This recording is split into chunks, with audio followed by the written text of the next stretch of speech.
Bangladesh Myanmar সীমান্ত নিরাপদ, স্বরাষ্ট্র উপদেষ্টা।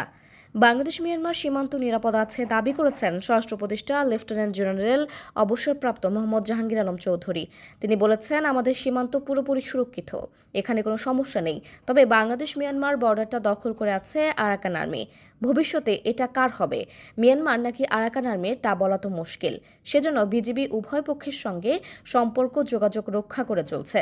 শনিবার 1 মার্চ দুপুরে বিজিবির কক্সবাজার ব্যাটালিয়নের 34 বিজিবি প্রশিক্ষণ মাঠে আনুষ্ঠানিকভাবে পতাকা উত্তোলনের মাধ্যমে নবসৃজিত উখিয়া ব্যাটালিয়নের 64 বিজিবি উদ্বোধন করা হয়।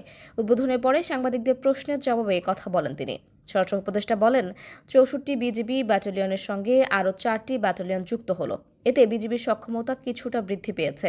আমরা চেষ্টা করছি এ সংখ্যা আরও বাড়ানোর জন্য, কারণ পার্শ্ববর্তী দেশের তুলনায় আমাদের বিজিবির সক্ষমতা আরও বাড়ানো দরকার।